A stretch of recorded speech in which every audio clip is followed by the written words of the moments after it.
तो शुरुआत करते हैं पहले क्वेश्चन से। पहला क्वेश्चन आपके सामने, किसी पदार्थ की प्रतिरोधकता निम्नलिखित में से किस कारक पर निर्भर करती है? प्रतिरोध, अनुप्रस्थ काट, क्षेत्रफल, लंबाई, तापमान।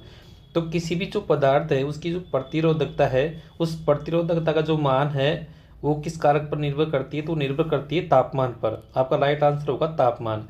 जैसे जैसे तापमान में वृद्धि होगी उसी प्रकार से जो आपकी प्रतिरोधकता है उसके मान में भी वृद्धि होगी। तापमान बढ़ेगा तो आपकी प्रतिरोधकता भी जो है बढ़ेगी। ये बात है केवल किसकी? चालक पदार्थ की। जो पदार्थ चालक है ना, जिनमें से करंट का प्रवाह होता है, उन पदार्थों की बात है। उन पदार्थों का यदि अपन तापमान बढ़ाते हैं तो उनका क्या है? प्रतिरोधकता भी बढ़ेगी। इसी प्रकार से एक और होता है अर्धचालक पदार्थ। जो अर्धचालक है ना, अर्धचालक में उल्टा सिस्टम है। अर्धचालक जो है उनमें क्या है, जैसे जैसे आप तापमान बढ़ाओगे अर्धचालक का तो वैसे वैसे उसकी जो प्रतिरोधकता है वो क्या होती जाएगी? कम होती जाएगी। यानी चालक की जो प्रतिरोधकता है वो तापमान बढ़ाने से बढ़ती है, जबकि अर्धचालक की प्रतिरोधकता तापमान बढ़ाने से घटती है। जैसे कि आपका जो रबर है, कांच है, इनकी प्रतिरोधकता क्या होती है? उच्च होती है। और तांबा है, एल्यूमिनियम, इनकी प्रतिरोधकता क्या होती है? कम होती है। तो ध्यान रखना, तापमान बढ़ाने से जो है चालक की प्रतिरोधकता भी क्या होती है? बढ़ती है। अगला क्वेश्चन है, निम्नलिखित धातुओं को प्रतिक्रियाशीलता के घटते क्रम में व्यवस्थित कीजिए। यह प्रतिक्रियाशीलता का मतलब वहाँ उसकी अभिक्रियाशीलता से है। तो देखिए इसमें है जो तत्व दे रखे हैं कौन कौन से हैं। जो के है, के का मतलब है पोटेशियम, Na का मतलब है सोडियम, Zn का मतलब है जिंक, Cu का मतलब है कॉपर, Ag का मतलब मरकरी और Ag का मतलब है सिल्वर या चांदी। तो इनकी जो अभिक्रियाशीलता है या प्रतिक्रियाशीलता है उसके आपको घटते क्रम में पूछा है। तो इसका जो सही आंसर होगा आपका वो हो जाएगा, कौन सा होगा आप बताइए इसमें कौन सा जो आपका राइट आंसर होगा? तो आपका राइट आंसर होगा आपका जो 4 नंबर पर है वह राइट आंसर होगा। यानी कि सबसे पहले आपका क्या आएगा? ये जो राइट आंसर आपका 4 नंबर का, ये आपका राइट आंसर होगा। ठीक है, इसको मैं शॉर्ट करके बता देता हूँ और ये है आपका राइट आंसर। ठीक है, सबसे पहले पोटेशियम, फिर सोडियम, पहले में क्या है? सोडियम, पहले पोटेशियम है, फिर सोडियम है, फिर जिंक है और फिर मरकरी, कॉपर और सिल्वर। ये आपका जो है घटता हुआ इसमें क्रम है। अगला क्वेश्चन देखिए। अगला क्वेश्चन है, समूह 16 के तत्वों को निम्नलिखित में से किसमें अधिकतम धातु गुण है? जो आवर्त जो सारणी है उसमें टोटल जो समूह है वो कितने हैं? 18 समूह हैं और 7 उसमें क्या है? 18 उसमें समूह है और 7 क्या उसमें आवर्त है ना। आवर्त जो 7 है वो इस प्रकार से लाइन होती है, वो 7 है ना, जो बॉक्स बने हुए हैं। और इस प्रकार के जो हैं वो कितने हैं? 18 हैं। 18 जो समूह है उसमें क्या है? आपकी जो अक्रिय गैसें हैं, जितनी भी जो आपकी अक्रिय गैसें हैं, जैसे कि आपकी जो है हीलियम हो गई है ना, नियोन हो गई, ये सारी आपकी जो जीनोन हो गई, ये सारी जो अक्रिय गैसें किसमें? समूह 18 में है। और जो आपको समूह 16 है इसमें कौन सा? ऑक्सीजन वाला आपका जो है समूह है। ठीक है, तो इसमें देखिए पूछ रहा है कि इसमें अधिकतम अधातु गुण किसमें है? तो पीओ का मतलब है पोलोनियम। पीओ का मतलब ध्यान रखना क्या है? पोलोनियम है ना। पीओ का मतलब पीओ का मतलब है पोलोनियम। ओ का मतलब आप जानते हैं ऑक्सीजन है। ओ का मतलब क्या है? ऑक्सीजन है। एस का मतलब क्या है? सल्फर है। एस का मतलब क्या है? सल्फर है। और एस ई का मतलब क्या है? सेलेनियम है। एस ई का मतलब क्या है? सेलेनियम है। एस ई का मतलब यहाँ पर क्या है? सेलेनियम है। ठीक है, तो एस ई का मतलब क्या है? सेलेनियम है। अरे हाँ, एस ई का मतलब क्या है? सेलेनियम है। मैं इसको भी एक बार मिटा के फिर बताता हूँ आपको।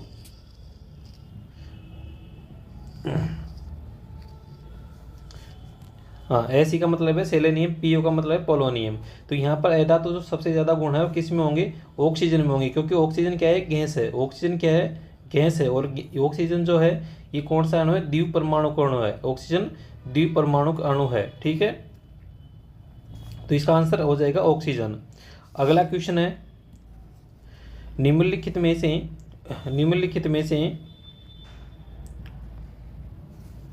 देखिए, निम्नलिखित में से कौन से पदार्थ मानव गुर्दे में नेफ्रॉन के नलिकाकार भाग द्वारा प्रारंभिक निस्यंदन को चुनिंदा रूप से पुनः अवशोषित करते हैं? तो इसमें लवण, ग्लूकोज, वसा और जल। ग्लूकोज, जल, अमीनो अम्ल और प्रोटीन। ग्लूकोज, जल, लवण और अमीनो अम्ल। जल, ग्लूकोज, लवण और प्रोटीन। तो इसका जो सही आंसर होगा कौन सा होगा, तो इसका सही आंसर आप बताइए कौन सा होगा। तो इसमें सही आंसर होगा आपका ग्लूकोज, जल, लवण और एमिनोमल। जो ऑप्शन नंबर 3 है ये आपका राइट आंसर होगा। ध्यान रखना जो नेफ्रॉन है, कौन है, नेफ्रॉन है जो है ये क्या है, तो नेफ्रॉन है गुर्दे की एक इकाई है। जो अपना किडनी है ना, उस किडनी की क्या है, इकाई है नेफ्रॉन। और इसका जो मुख्य कार्य है नेफ्रॉन का वो क्या है, तो नेफ्रॉन का जो कार्य है वह रक्त को छानने का, जो अपना रक्त है उसको छानने का जो कार्य है, छानने का, वो किसका है, नेफ्रॉन का है। साथ ही साथ जो आपका जो मूत्र है उस मूत्र को बनाने का जो कार्य है वो भी कौन करता है, नेफ्रॉन करता है। तो नेफ्रॉन का जो मुख्य कार्य हो गया कौन सा हो गया, रक्त को बनाने का काम हो गया और मूत्र को छानने का काम हो गया। और इसके अलावा निस्यंदन करता है किस किस का, ग्लूकोज का, जल, लवण और एमिनो अम्लों का ही है निस्यंदन करता है। अगला क्वेश्चन देखिए, अगला क्वेश्चन है आपका, चुंबकीय क्षेत्र के समकोण पर कुंडली की गति के कारण प्रेरित तारा की दिशा निर्धारित करने के लिए निम्नलिखित में से किस नियम का प्रयोग करते हैं। फ्लेमिंग का बायां हाथ का नियम, मैक्सवेल का कोरक स्क्रू नियम, दाहिने हाथ के अंगूठे का नियम या फ्लेमिंग का दाएं हाथ का नियम। तो इसका जो सही आंसर होगा कौन सा होगा, फ्लेमिंग का दाएं हाथ का नियम, फ्लेमिंग का दाएं हाथ का नियम। ऑप्शन नंबर जो 4 है वो आपका इसमें राइट आंसर होगा। अगला क्वेश्चन देखिए, अगला क्वेश्चन है, निम्नलिखित में से क्या एक मानव कोशिका का उदाहरण है जो अपने आकार को रूपांतरित करने की क्षमता रखता है, यानी कि अपने आकार को कम ज़्यादा कर सकता है। WBC, RBC यकृत कोशिकाएं, या फिर जो है आप कौन सी कोशिकाएं, मस्तिष्क कोशिकाएं। तो इसका जो सही आंसर होगा वो होगा आपका WBC, व्हाइट ब्लड कार्पल्स, यानी कि श्वेत रक्त कणिकाएं। WBC का जो पूरा नाम है वह है श्वेत रक्त कणिकाएं। WBC का जो पूरा नाम है वह है श्वेत रक्त कणिकाएं, श्वेत रक्त कणिकाएं। ये इनको बोलते हैं ल्यूकोसाइट, इनको बोलते हैं ल्यूकोसाइट, ल्यूकोसाइट भी इनको बोला जाता है। और इनका जो निर्माण है किसका, WBC का या श्वेत रक्त कणिकाओं का, ये होता है अस्थि मज्जा में। कहाँ होता है निर्माण जो होता है इनका, कहाँ होता है, अस्थि मज्जा में। इनका निर्माण जो होता है कहाँ पर होता है, अस्थि मज्जा में होता है। आपकी जो WBC है, ये जो WBC है आपकी, इनका जो प्रकार देखें तो WBC और भी टाइप की होती है। इसमें जैसे आपका जो न्यूट्रोफिल्स है, WBC में कौन सा, न्यूट्रोफिल्स,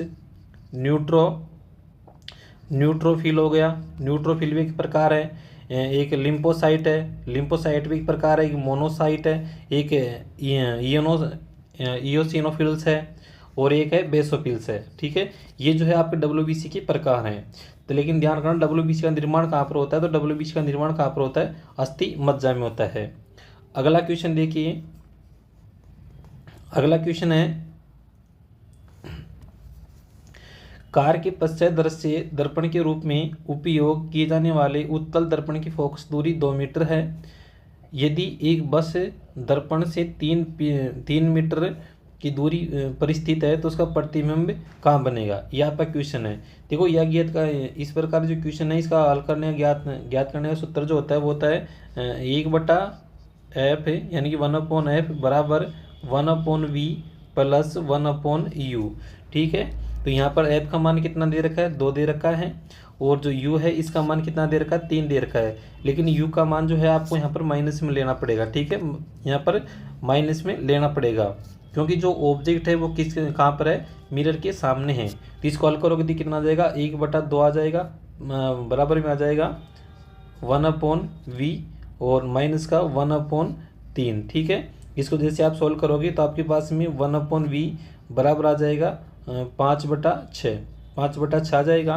तो v का जो मान आ जाएगा वो कितना आ जाएगा, तो वो आ जाएगा आपके पास में 6/5। कितना आ जाएगा, 6/5। इसको जैसे आप सॉल्व करोगे तो कितना आ जाए, जैसे आप इसको सॉल्व करोगे तो आपका आंसर कितना आ जाएगा, इसका भाग दोगे आप 6 में 5 का, तो यह आ जाएगा आपके पास में 1.2 मीटर, 1.2 मीटर जो इसका राइट आंसर होगा। कौन सा ऑप्शन, दर्पण के सामने। ठीक है, और कहाँ पर होगा, दर्पण के नहीं, दर्पण के पीछे होगा। तो जो चौथा ऑप्शन है वो आपका राइट आंसर होगा, दर्पण के पीछे 1.2 मीटर। अगला क्वेश्चन है, यदि हम अमोनिया विलीन मिलाएं तो एक सफेद अवक्षेप बनता है। किसमें अपन जो है अमोनिया विलीन बनाए तो कोई सफ़ेद अवक्षेप बनता है। तो इसका जो राइट आंसर होगा देखिए कौन सा होगा, यह है मैग्नीशियम नाइट्रेट है, और ये पोटेशियम नाइट्रेट है, या सिल्वर एल्यूमिनियम का क्लोराइड विलयन है, इसमें कौन सा होगा ना, नीचे है बेरियम का है। तो इसमें सही आंसर जो होगा वह होगा option number 3 aluminium chloride. Aluminium chloride इसमें राइट आंसर होगा। और इसकी अगर आपको समीकरण बताऊं तो समीकरण होता है जैसे ये एल्यूमिनियम क्लोराइड है, एल्यूमिनियम क्लोराइड है, ठीक है, एल्यूमिनियम क्लोराइड, इसकी अभिक्रिया अपन कराएं किसी अमोनिया से, तो अमोनिया आपको पता है क्या होता है NH3, है ना, ये अमोनिया का हो गया, ठीक है। और साथ में क्या लगाएंगे, जल, साथ में क्या होगा, जल होगा। तो यहाँ पर जो उत्पाद बनेगा वो क्या बनेगा, यहाँ पर बनेगा AlOH का होल थ्राइस प्लस 3 NH4Cl, ठीक है, ये इसमें उत्पाद बनने वाला है। तो यहाँ पर देखिए इसके ये जो बनेगा ये क्या होगा, एल्यूमिनियम हाइड्रोक्साइड, ये है एल्यूमिनियम हाइड्रोक्साइड, और ये क्या है, सफ़ेद अवक्षेप है। ये जो बनेगा ये कैसे बनेगा, सफ़ेद अवक्षेप है, ये जो होगा ये होगा सफ़ेद अवक्षेप। और इसमें यही तो पूछा कि सफ़ेद अवक्षेप बनेगा, तो एल्यूमिनियम हाइड्रोक्साइड का ये जो है सफ़ेद अवक्षेप यहाँ पर बनता है। और ये जो समीकरण है ये संतुलित नहीं है, आप इसको संतुलित करके देख लेना कहाँ पर क्या आएगा ना, ठीक है। अगला क्वेश्चन देखिए, अगला क्वेश्चन है, गहरे समुद्र में पानी का नीला रंग निम्न के कारण होता है, प्रकाश की प्रकीर्णन, प्रकाश के अपवर्तन, प्रकाश के परिक्षेपण और प्रकाश के परावर्तन, किसके कारण से ऐसा होता है। तो इसका सही जो आंसर होगा वो होगा प्रकाश का प्रकीर्णन, ऑप्शन ए का आपका राइट आंसर होगा। अगला क्वेश्चन देखिए, अगला क्वेश्चन है, दी गई द्विविस्थापन अभिक्रिया में ए और बी के स्थान पर क्रमशः क्या आएगा, A + B बराबर बनेगा AgBr और प्लस KNO3। तो इसमें से कौन सा जो है यहाँ पर आने वाला है। तो देखिए ये जो समीकरण बनेगी ये किस प्रकार से बनेगी, आपका यहाँ पर सबसे पहले होगा AgNO3, यानी कि इसका राइट जो आंसर होगा वह कौन सा होगा, तो राइट आंसर होगा ऑप्शन नंबर 3।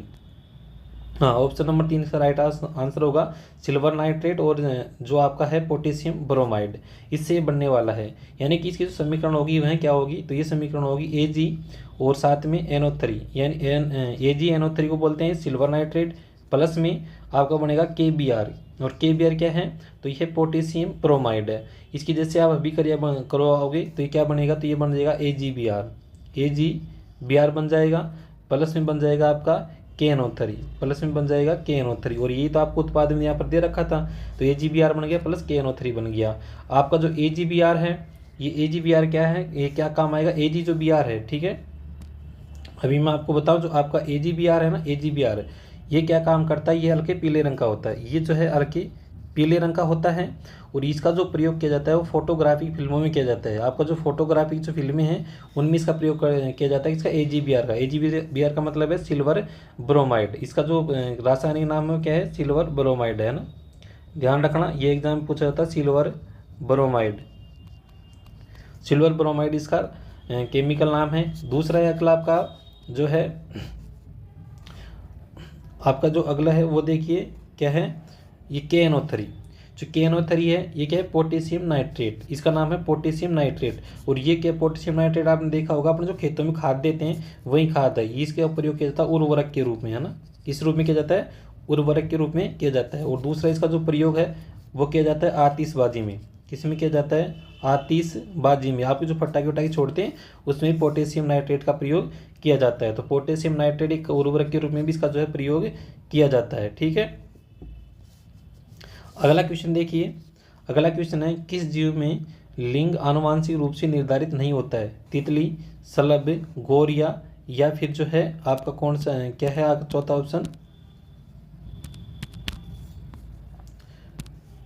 ऑप्शन है घोंगा। तो किसमें ऐसा होता है, ठीक है, ऐसा किसमें होता है, तो ऐसा जो है किसमें होता है, तो ये होता है घोंगा में, किसमें होता है, तो ऐसा होता है घोंगा में, ठीक है।